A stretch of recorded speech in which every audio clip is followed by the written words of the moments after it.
evangelista Lucas continua nos apresentando situações cada vez mais questionadoras e comprometedoras a respeito da vida pública de Jesus.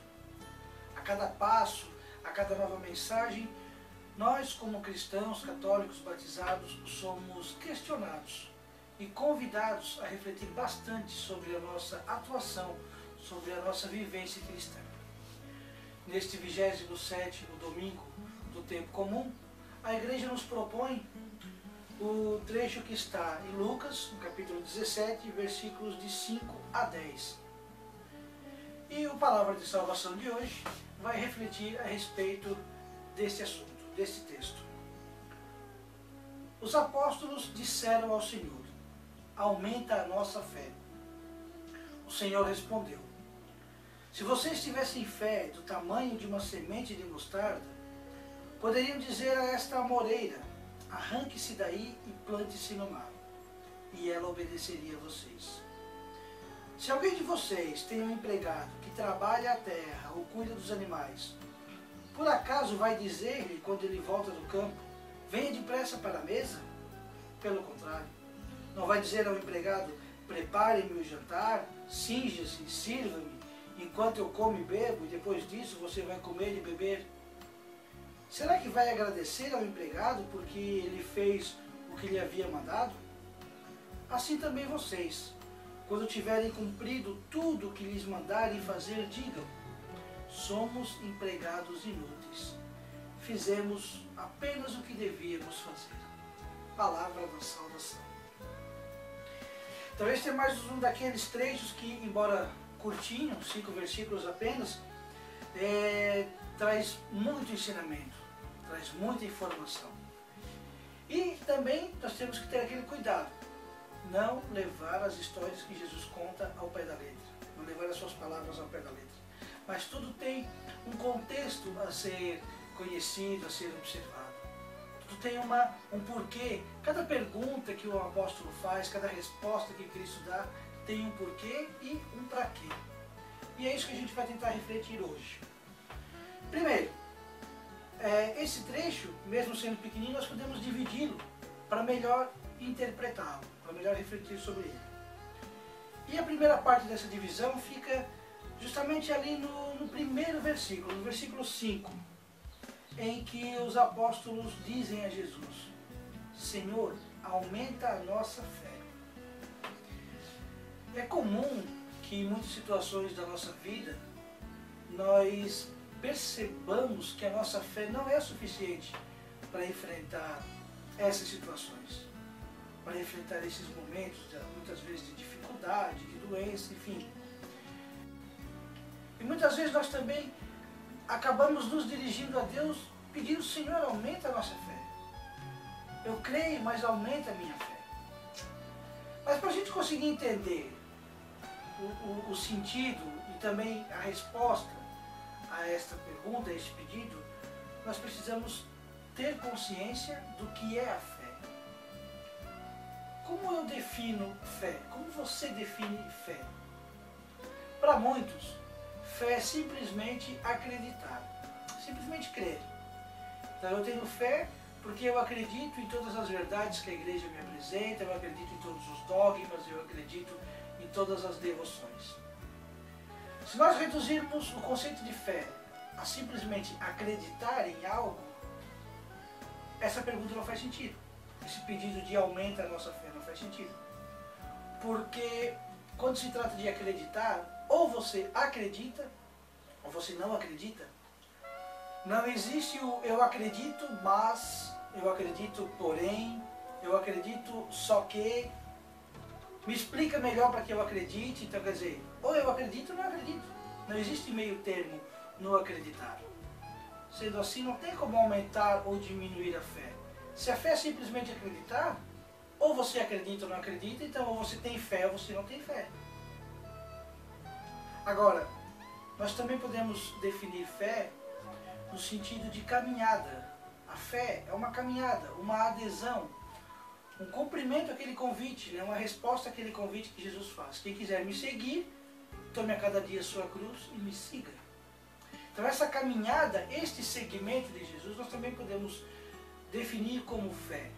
Aí sim faz sentido esta pergunta. Senhor, aumenta a minha fé. Senhor, aumenta a minha adesão a Ti. Senhor, aumenta a minha capacidade de Te seguir, de caminhar contigo, de ir aonde Tu vais, de estar pronto para enfrentar as cruzes e os calvários da vida. Nesse sentido, o pedido de aumentar a fé tem nexo. É possível, sim, pedir que Cristo aumente a nossa fé para que nós tenhamos mais disponibilidade para caminhar e seguir. E também, por último, nós podemos definir fé como uma sintonia. E particularmente esta é a definição que eu mais gosto, que eu mais utilizo. Fé é sintonia com Deus. E aí eu gosto de usar o exemplo da TV e da antena. Quando a antena está bem posicionada, a TV mostra nitidamente a imagem, o som, ao contrário de quando a antena está mal posicionada. Então a TV vem com chuviscos, vem com chiaço, a gente não vê e também não escuta direito o que está sendo mostrado. Assim é a fé. Quando nós estamos bem direcionados com o nosso coração, com o nosso pensamento, com os nossos sentimentos, bem direcionados para Deus, quando nós estamos em perfeita sintonia com Deus, nós conseguimos ver e ouvir exatamente aquilo que Ele quer nos dizer, nos mostrar. E quando nós estamos sintonizados com Deus, nós conseguimos olhar o mundo com os olhos de Deus. Nós conseguimos ouvir o nosso irmão como Deus ouve.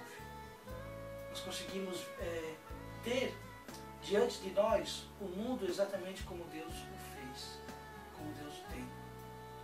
Então, nesse sentido, também é possível pedir: Senhor, aumenta a nossa fé, melhora a minha sintonia contigo, faz com que eu entenda, com que eu perceba cada vez mais e melhor aquilo que Tu queres de mim.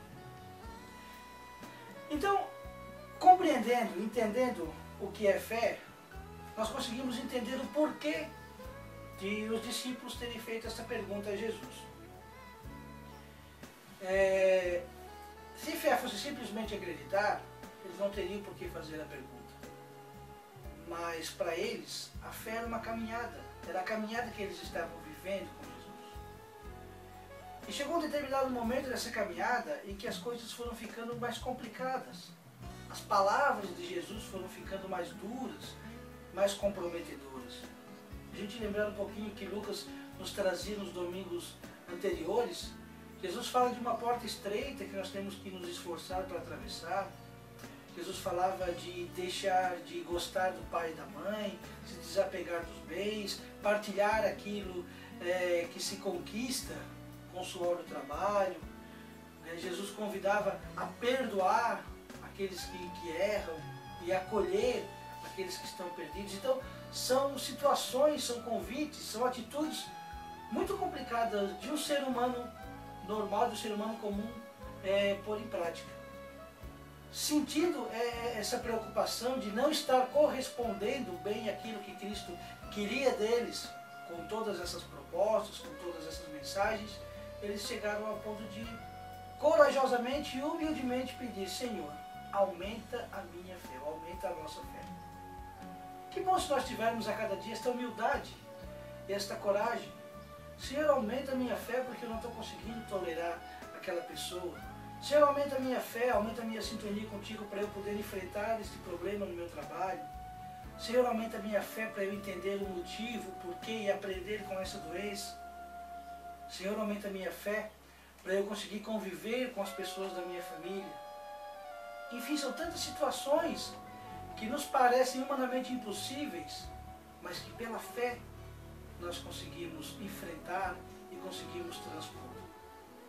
Então, o pedido dos apóstolos para que a sua fé fosse aumentada vinha desse medo de não estar correspondendo à altura àquilo que Jesus esperava deles. Assim como nós também, que somos fracos, limitados, muitas e muitas vezes não correspondemos ao que Cristo espera de nós. Continuando na nossa reflexão, vocês perceberam se Jesus respondeu ao pedido deles? Jesus disse: sim, eu aumento a fé de vocês, ou não, eu não aumento a fé de vocês? Não. Jesus não dá uma pronta resposta, mas ele mostra, ele ilustra as maravilhas que uma fé, mesmo que pequenininha, é capaz de fazer. Lucas traz o exemplo de uma grande árvore. A Bíblia, a edição pastoral, ela traz na tradução uma amoreira. Outras Bíblias trazem um sicômoro. Eu vou usar o exemplo como um sicômoro, porque o sicômoro é uma árvore que pode durar até 600 anos. E ele lança raízes muito profundas.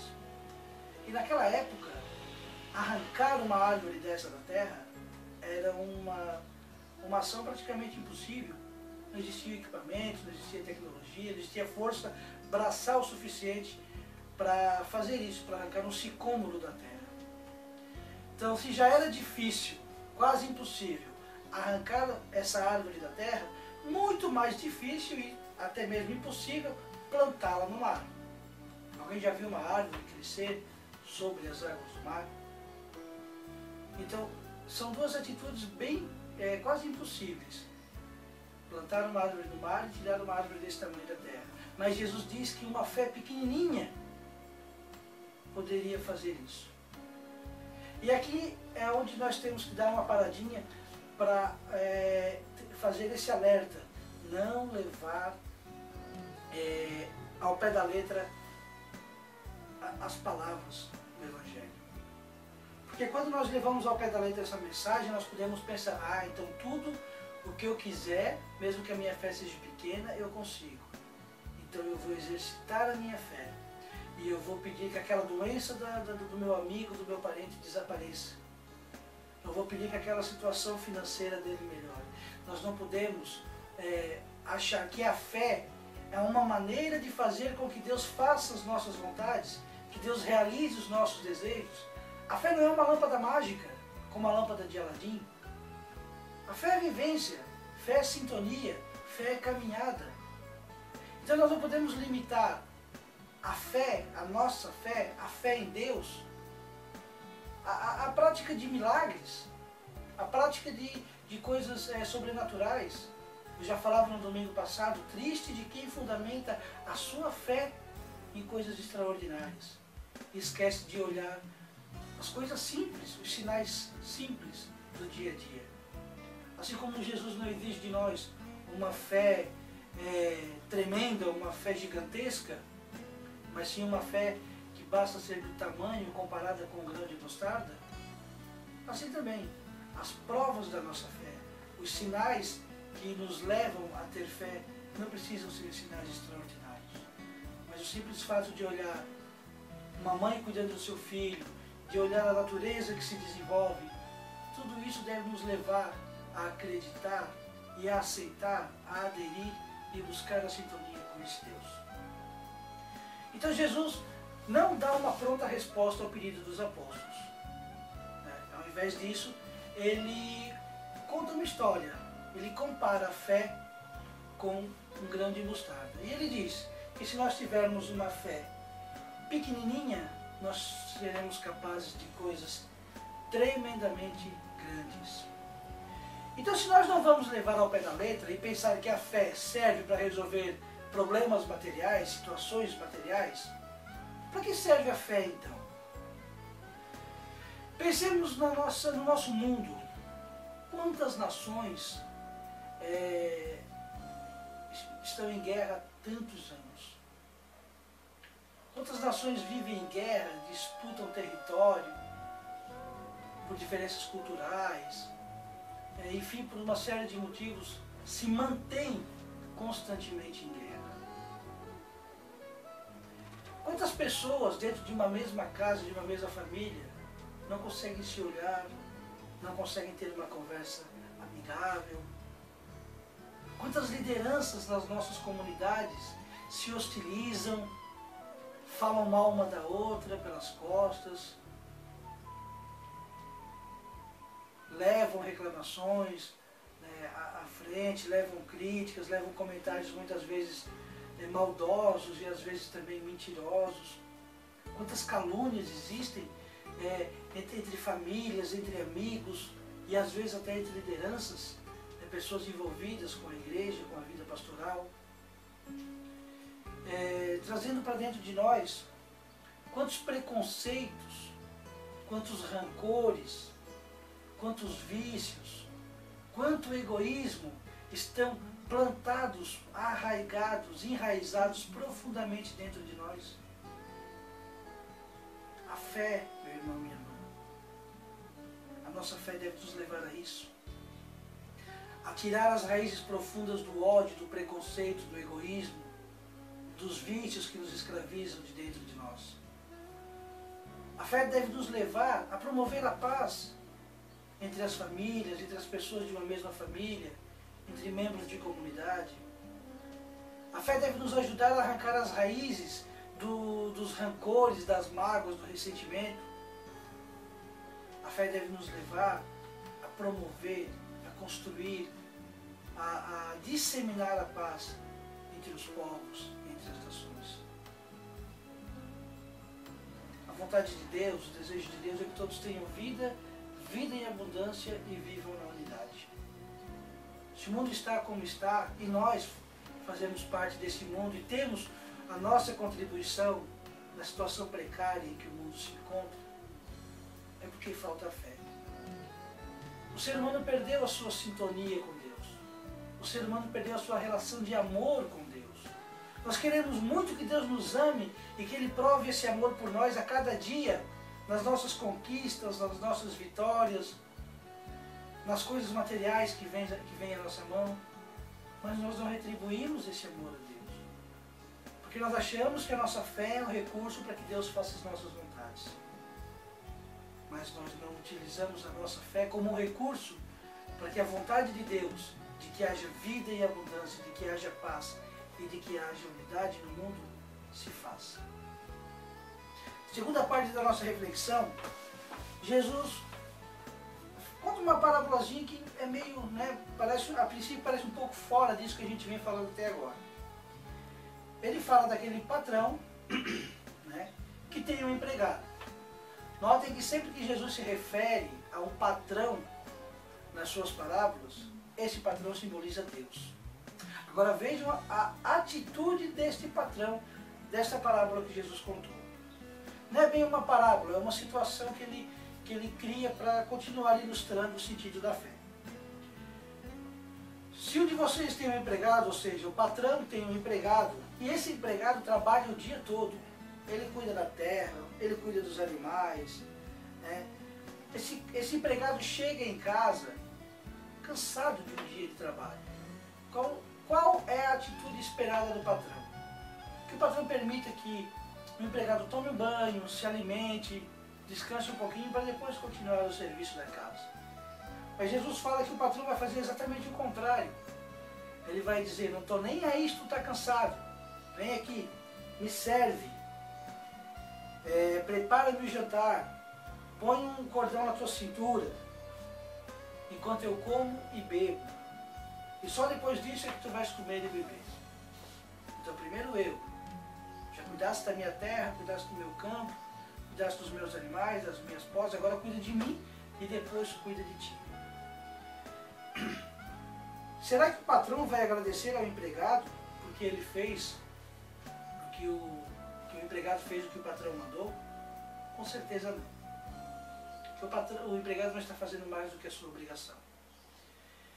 Então, se esse patrão, como os outros patrões das outras parábolas, representa Deus, isso pode servir para nos preocupar um pouco. Será que quando nós cumprirmos as nossas tarefas, a nossa caminhada neste mundo e chegarmos diante de Deus, Ele vai nos tratar como esse patrão? Com toda essa falta de delicadeza? Será que nós seremos considerados como servos não valorizados? Mais uma vez eu repito, não devemos levar as palavras de Jesus ao pé da letra. O que Jesus quer dizer com isso? Existe um perigo, existe um mal muito grande dentro da religião. O ser humano criou a chamada religião dos merecimentos. E é exatamente isso que Jesus vem criticar. E é exatamente contra isso que Jesus vem nos alertar com esta historinha do patrão e do empregado. O que é uma religião de merecimento? é fazer o bem esperando uma recompensa. Ah, não, mas eu faço bem, mas eu não espero que aquela pessoa me recompense. Não, eu faço bem, mas eu não quero elogios. Não, eu faço caridade, mas eu não quero meu nome estampado nos jornais, em nenhuma rede social. Eu faço bem porque eu quero, quando morrer, ir para o céu. Já está buscando um merecimento? Não está fazendo o bem gratuitamente, mas está procurando um prêmio não nesta terra, mas no céu. Não nesta vida, mas na outra. De uma maneira ou de outra, está esperando um prêmio. Infelizmente, nós não conseguimos fazer nada sem estar apegado a um prêmio, a um merecimento futuro. Seja nesta vida, seja na outra vida, junto de Deus. E é isso que Jesus vem criticar. É contra isso que ele vem nos alertar. Nós vemos pais, lideranças, filhos, né, que vivem bem, pais que tratam bem seus filhos, lideranças que tratam bem as outras pessoas dentro das comunidades, políticos que em época de campanha fazem tanto bem, matam a fome de tanta gente, resolvem tantos problemas financeiros, de emprego, mas estão fazendo isso gratuitamente. Eu costumo dizer que se você não tem vontade de cumprimentar aquela pessoa porque você não concorda com alguma coisa que ela faz ou que ela tenha feito, não cumprimente. Não faça de conta que você gosta dela só para demonstrar que você é uma boa pessoa, só porque você é da igreja, só porque você é um ministro. Seja autêntico. Se você não concorda com aquela pessoa e não tem motivos para gostar daquela pessoa, motivos pessoais, não faça de conta que você gosta. Seja autêntico. Não faça isso esperando que os outros vão dizer que você é uma boa pessoa, que você é uma pessoa simples, uma pessoa que ama. Não faça isso esperando que por causa da sua atitude, Deus vai ter um lugar para você no céu. Mas faça isso gratuitamente, sem esperar nada, sem máscara, sem disfarce. E agora nós voltamos no início do nosso Evangelho. O Evangelho de hoje. Senhor, aumenta a nossa fé. Que a nossa fé seja suficiente para que nós arranquemos do nosso coração, para que nós arranquemos do meio da nossa igreja essa religião de merecimentos. Essa religião que nos leva a fazer cada coisa, a fazer cada bem, a fazer cada caridade, esperando uma recompensa mesmo que no céu. Aumente a nossa fé, Senhor, para que nós sejamos autênticos, humildes, simples, para que nós saibamos amar incondicionalmente, como o Senhor nos amou. Jesus, com esta crítica à religião dos merecimentos, ele não vem nos pedir para deixar de fazer o bem, não é isso. Nós devemos praticar atos de bondade simplesmente para sermos felizes. Gosto muito de uma frase de Santo Agostinho, que ele diz que nem todo homem quer ser feliz, porque quem não se alegra em Deus não busca a verdadeira felicidade. Não existe nada mais prazeroso, não existe nada que nos dê mais felicidade do que fazer o bem a alguém, do que arrancar um sorriso de alguém que está triste, do que preencher o vazio da vida de alguém. E quando nós fazemos isso sem esperar nada em troca, o valor disso que a gente fez é muito maior. É claro que Deus não vai esquecer de cada gesto de bondade que a gente faz, mesmo que a gente esteja fazendo esperando uma recompensa na vida eterna. É claro que Ele não vai esquecer. Deus nos ama com amor infinito e Deus tem um lugar preparado para cada um de nós. Mas enquanto estamos aqui, precisamos provar a nossa fé. E a maneira como nós nos doamos, a maneira como nós praticamos os valores que o Evangelho nos ensina, essa é uma maneira de provarmos a nossa fé. Quando nós fazemos as coisas desprovidos, desligados de qualquer interesse, nós estamos provando que nós temos uma fé verdadeira, uma fé grande, que nós estamos sintonizados com Deus. Porque Deus tudo que Ele nos faz, tudo que Ele nos fez, não foi esperando uma recompensa nossa. Não foi esperando nenhuma retribuição, porque Ele sabe que nós somos fracos. Por isso que o seu amor e a sua misericórdia são infinitos. Porque Ele sabe até onde vai o egoísmo das suas criaturas, dos seus filhos. Esqueçamos na nossa vida pastoral, na nossa vida de cristão, os merecimentos. E vivamos uma fé plena, uma fé sincera. Sejamos fiéis, assim como Deus é fiel nas promessas que faz a cada um de nós. E assim, sejamos também felizes.